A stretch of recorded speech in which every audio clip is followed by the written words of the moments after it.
తెలుగు రాష్ట్రాల్లో తిరుమల తర్వాత అంతటి ప్రాముఖ్యత ఉన్న క్షేత్రం ఏదైనా ఉందంటే అది అన్నవరం.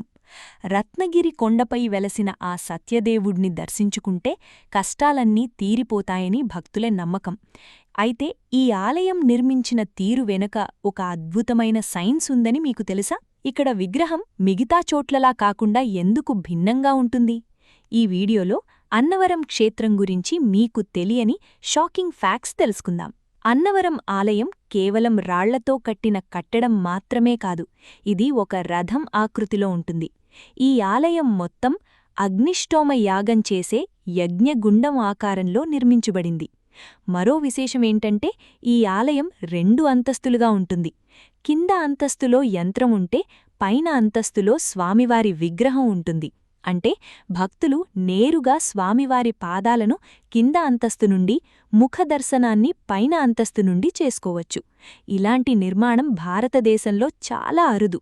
సాధారణంగా మనం ఏ గుడికి వెళ్లినా ఒకే దేవుణ్ణి చూస్తాం. కాని అన్నవరంలో విశేషమేంటంటే ఇక్కడ ఒకే విగ్రహంలో శివుడు, విష్ణువు మరియు బ్రహ్మ ముగ్గురు కలిసి ఉంటారు.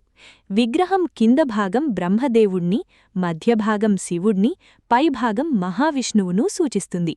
అందుకే సత్యనారాయణ స్వామిని త్రిమూర్తుల స్వరూపంగా కొలుస్తారు. ఈ విగ్రహం భూమి నుండి పుట్టిన స్వయంభూ అని చరిత్ర చెబుతోంది. రత్నగిరి కొండపై ఈ విగ్రహాన్ని 1891లో రాజా ఇనుగంటి వెంకట రామానయనం గారు కనుగొని ఆలయాన్ని నిర్మించారు. కొండ కిందు పరవళ్లు తొక్కే పంపానది అన్నవరానికి మరింత అందాన్నిస్తుంది. పురాణాల ప్రకారం ఈ నదిలో స్నానం చేసి స్వామివారిని దర్శించుకుంటే పాపాలన్నీ తొలగిపోతాయట. ఇక అన్నవరం అనగానే గుర్తొచ్చేది సత్యనారాయణ స్వామి వ్రతం.